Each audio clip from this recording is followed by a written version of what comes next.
They told my family I was confused and making things up.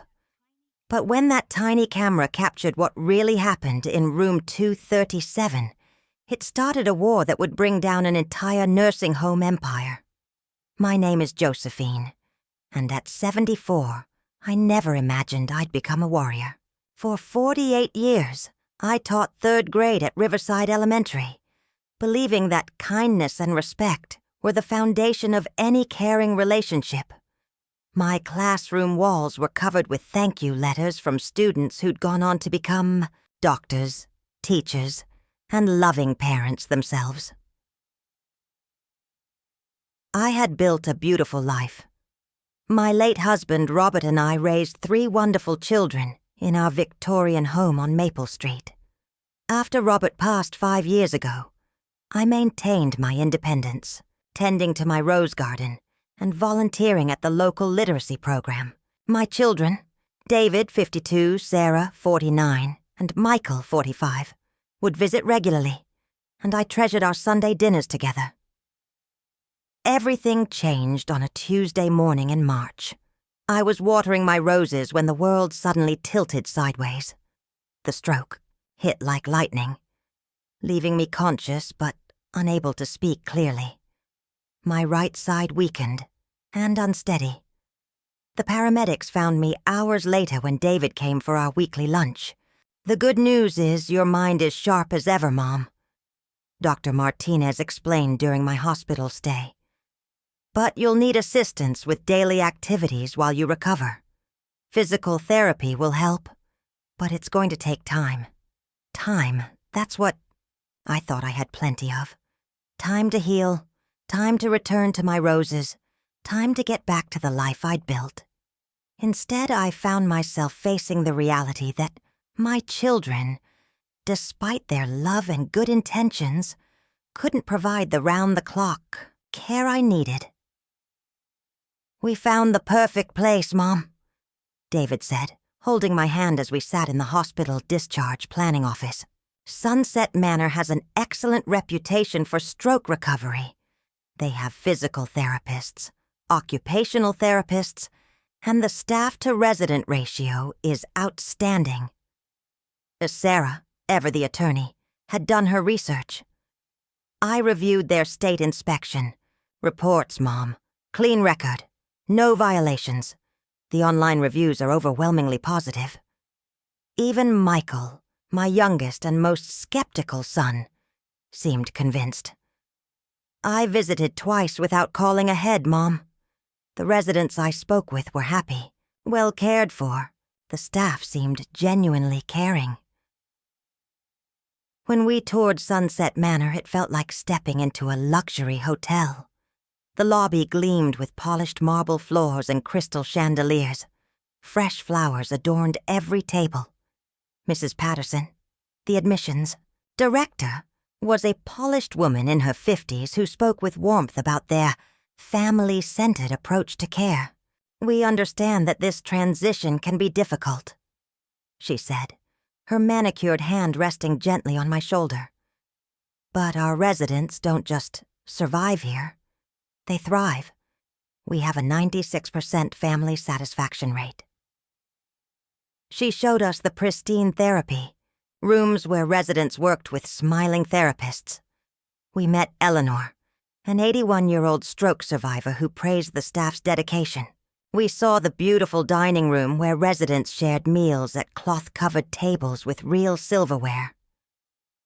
"Your mother will have a private room with a view of our gardens," Mrs. Patterson explained as we toured what would become my new home. "We encourage families to personalize the space with photos and cherished belongings."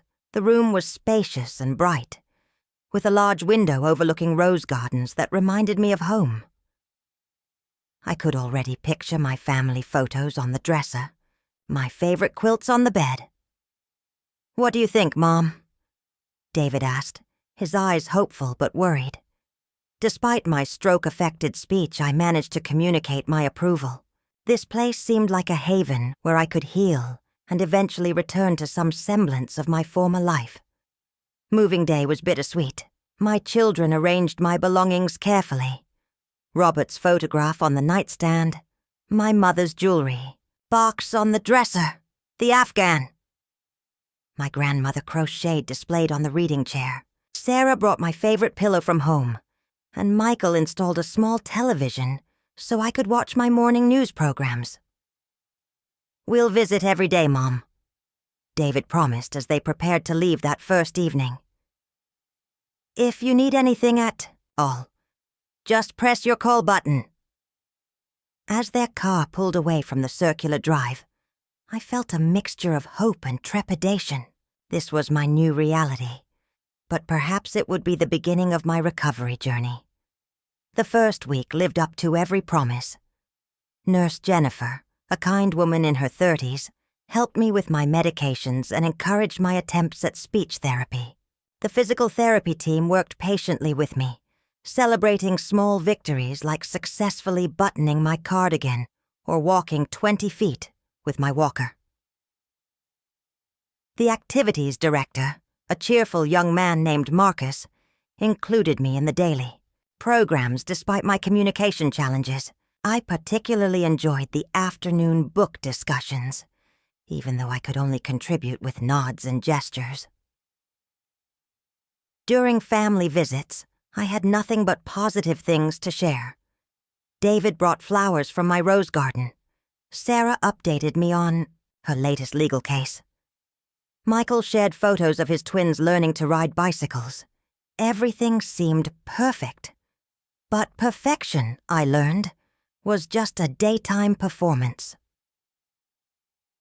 The change began subtly during the second week. The friendly faces I'd grown accustomed to were replaced by different staff members on the evening and night shifts.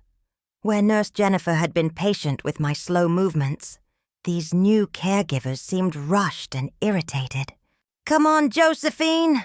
We don't have all day," snapped a young aide named Brittany when I struggled to transfer from my wheelchair to the toilet.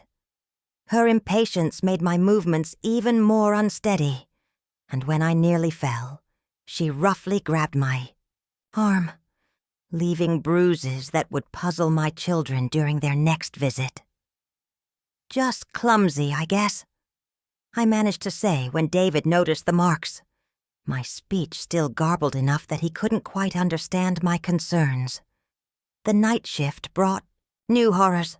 Cheryl Thompson, a heavy-set woman in her 40s with bleached blonde hair and a permanent scowl, seemed to take particular pleasure in making my life miserable. Her scrubs were always wrinkled, her attitude consistently hostile. "Look what we have here," she'd announce when entering my room, as if my presence was an inconvenience she had to endure. The fancy teacher lady who thinks she's better than everyone else. My call button became useless after 7 p.m. The first time I pressed it, needing help to the bathroom, I waited 2 hours before anyone responded. By then, the inevitable had happened, and Cheryl's reaction was pure cruelty. "Disgusting," she muttered while changing my bedding with unnecessary roughness. "You people are all the same. No dignity left." The humiliation was overwhelming.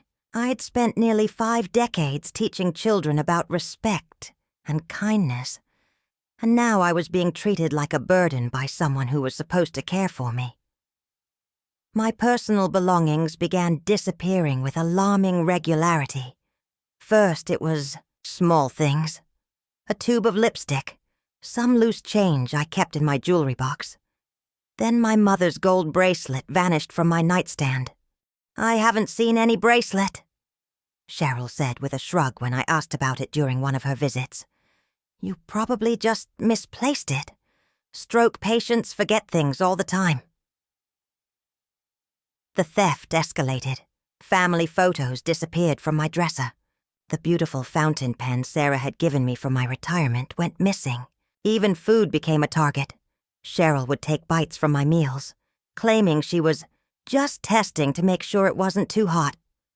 But the cruelest theft was my medication. I began noticing that my prescribed pain pills, essential for managing The headaches that followed my stroke were running out faster than they should. When I tried to explain this to the day nurse, she consulted her charts and shook her head. "Everything looks correct, Mrs. Davis. You received your proper dosage." What she didn't know was that Cheryl had been pocketing half my pills during the night shift, leaving me to suffer through painful episodes without relief. The psychological abuse was even worse than the physical neglect. Cheryl seemed to enjoy reminding me of my new limitations. "Not so high and mighty now, are you, teacher?" she'd whisper, while roughly washing my face. "Can't even wipe your own nose without help. Your precious students would laugh if they could. See you now." She'd imitate my stroke-affected speech, mocking my attempts to communicate. What? I can't understand you, dummy. Speak up." When I tried to report these incidents to Mrs. Patterson during her occasional room visits, Cheryl was always nearby wearing a mask of professional concern. "Mrs. Davis has been having some adjustment difficulties," Cheryl would explain. "It's very common for stroke patients to experience confusion and agitation.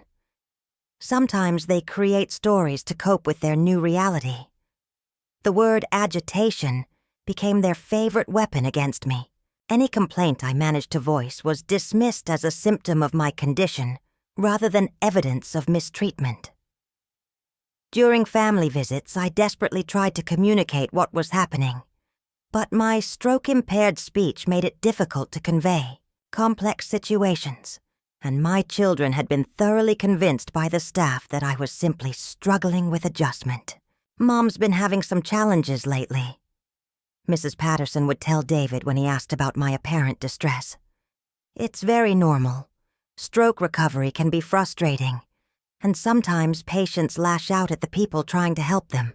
The isolation was crushing. I was surrounded by people, yet completely alone with my suffering. My children loved me but couldn't understand my garbled attempts to describe the abuse.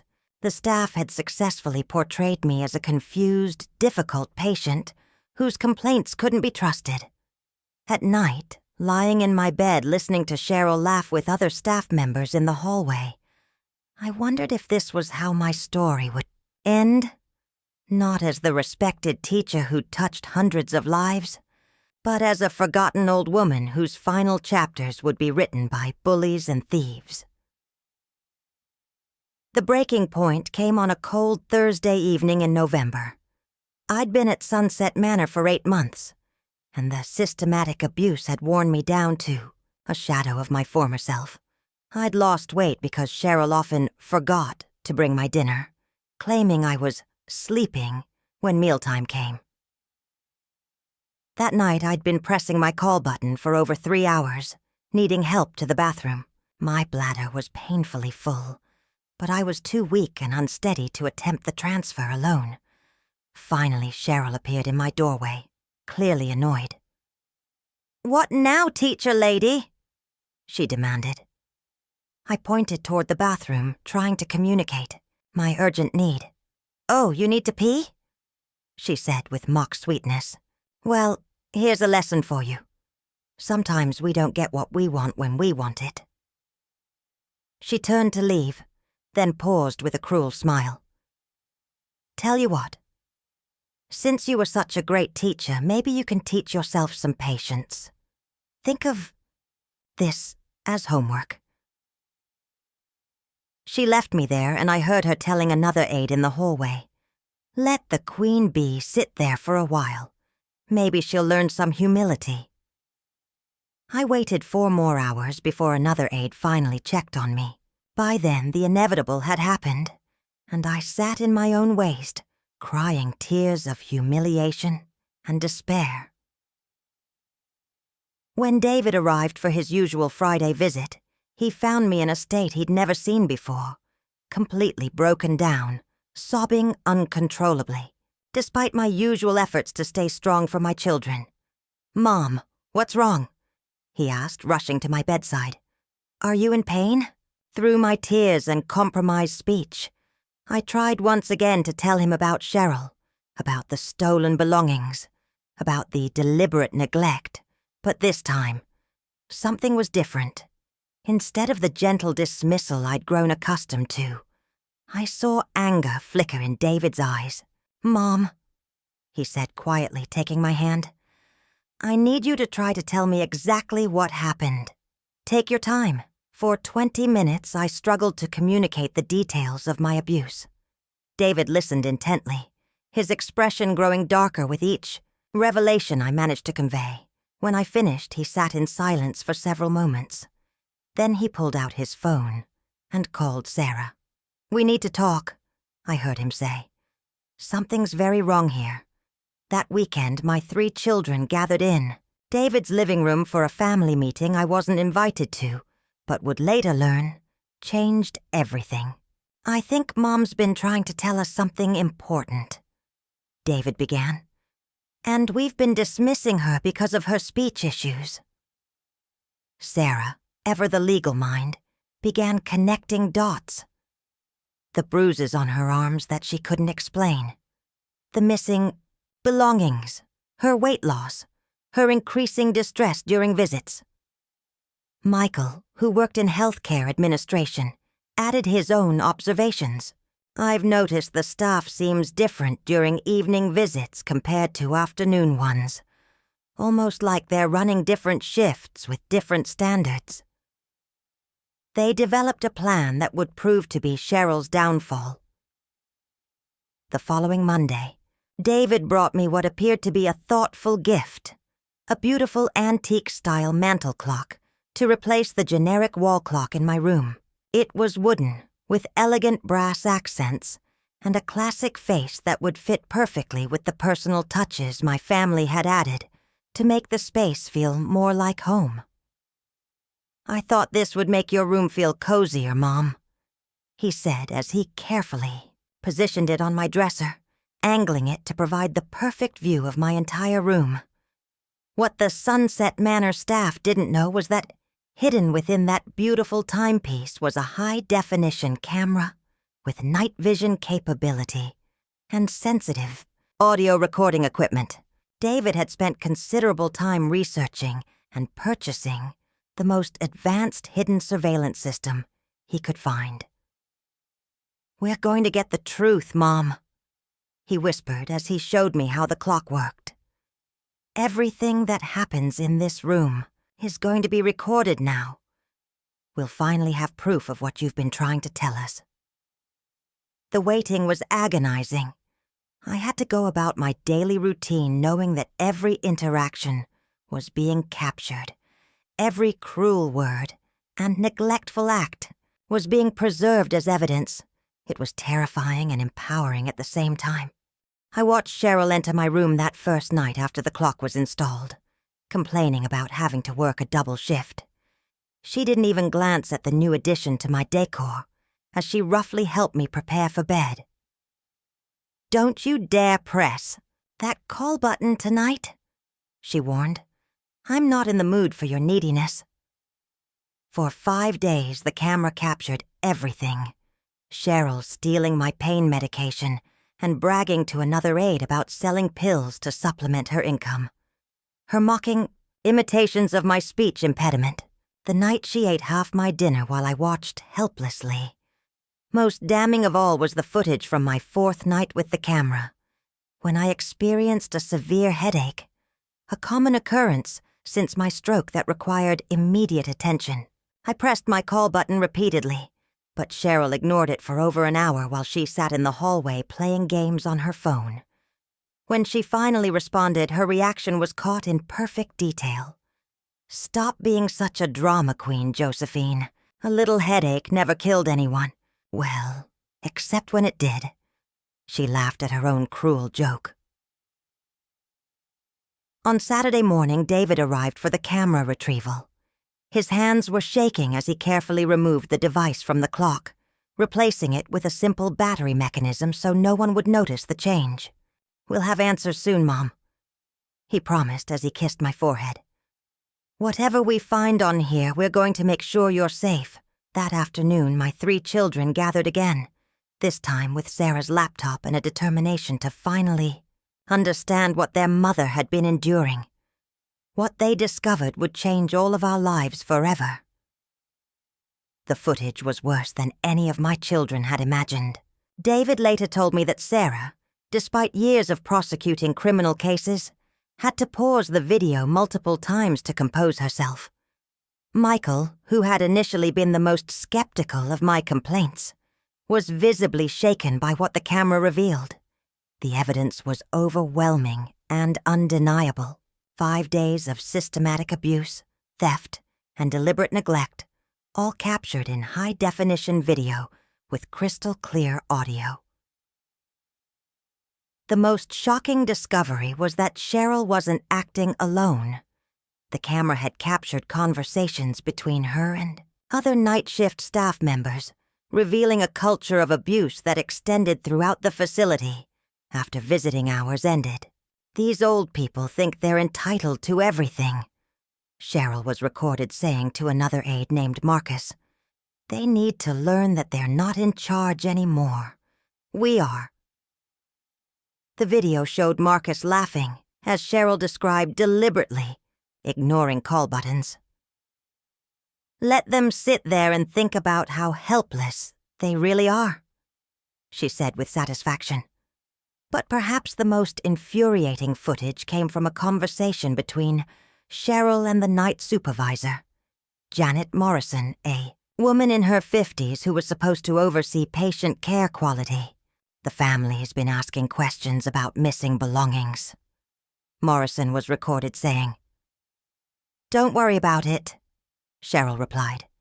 "I told them it's normal for stroke patients to be confused about their stuff. They believe anything we tell them." Morrison nodded approvingly. "Good. Keep playing up the confusion angle. These families don't know any better." Sarah's legal training immediately recognized the criminal implications of what they'd discovered. This isn't just neglect. It's systematic abuse, theft, fraud, and conspiracy, she told David and Michael. We have enough evidence here to bring down this entire operation. But before going to authorities, Sarah wanted to understand the full scope of the problem. She contacted her investigator, a former police detective named Tom Rodriguez, to help gather additional evidence. If this is happening to your mother, it's happening to other residents, Rodriguez explained during their meeting. These operations usually target the most vulnerable patients, those with communication difficulties, limited family visits, or cognitive impairments. Rodriguez's investigation revealed that Sunset Manor's pristine daytime operation was essentially a facade hiding, systematic nighttime abuse. He discovered that the corporation owning Sunset Manor operated 12 similar facilities across 3 states, all using the same model of exemplary daytime care to hide evening and overnight mistreatment. Meanwhile, Sarah had contacted the state's Elder Abuse Investigation Unit and the Attorney General's office. The video evidence from my room was so compelling that it prompted immediate action. We've been getting scattered complaints about various facilities in this chain for months, Detective Lisa Chen from the Elder Abuse Unit explained. But we've never had evidence this clear and comprehensive. Your mother's camera footage is exactly what we need to build a case. The investigation moved quickly once authorities became involved. Within 2 weeks, undercover investigators had been placed in 3 of the 12 facilities operated by the same corporation. What they discovered was a pattern of abuse that extended far beyond Sunset Manor. The raids began at dawn on a Tuesday morning. I was awakened by the sound of voices in the hallway. Not the usual hushed tones of early morning staff, but the authoritative voices of law enforcement officers. Through my window, I could see police cars and news vans gathering in the parking lot. State investigators were interviewing residents, staff members were being led away in handcuffs, and Mrs. Patterson was arguing loudly with detectives in the lobby. David arrived within an hour, his face a mixture of satisfaction and concern. "It's over, Mom," he said, holding my hand tightly. "Cheryl was arrested this morning. So were 5 other staff members. The state is taking over the facility immediately." The news media had picked up the story, and by evening, every local station was running headlines about the hidden camera nursing home scandal. The footage from my room became the centerpiece of their coverage, though my identity was protected throughout the reporting. Sarah had filed both criminal complaints and a comprehensive civil lawsuit. The criminal charges included theft, elder abuse, conspiracy, and fraud. The civil suit targeted not just individual employees, but the entire corporate structure that had allowed the abuse to flourish. "They created a system designed to hide abuse," Sarah explained to the media during a press conference. "During the day, they provided exemplary care to maintain their reputation and fool families. At night, they systematically abused the most vulnerable residents, knowing that complaints would be dismissed as confusion or adjustment difficulties." The investigation expanded rapidly as more families came forward with similar experiences. Eleanor, the resident who had spoken so positively during our initial tour, revealed that she'd been instructed to praise the facility whenever families visited. Other residents shared stories of nighttime abuse, stolen belongings, and deliberate neglect. Within a month, all 12 facilities in the corporate chain had been shut down by state authorities. The corporation's assets were frozen pending the outcome of criminal and civil proceedings. Cheryl Thompson was sentenced to 3 years in prison for elder abuse, theft, and conspiracy. Marcus received 2 years. Janet Morrison, the night supervisor, faced the harshest sentence, 5 years, because of her supervisory role in the systematic abuse.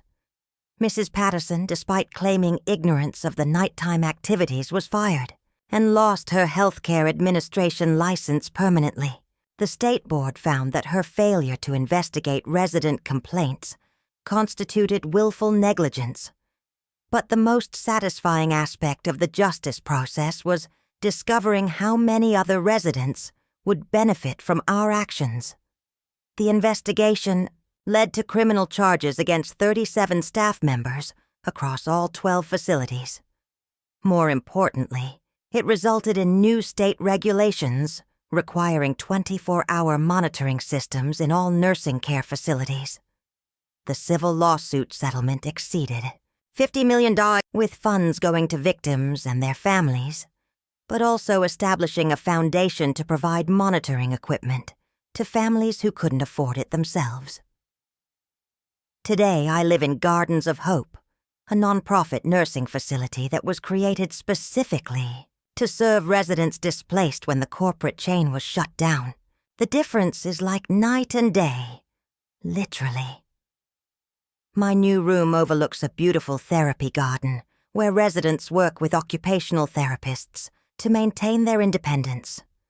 The staff here treats every resident with the dignity and respect that should be the standard everywhere.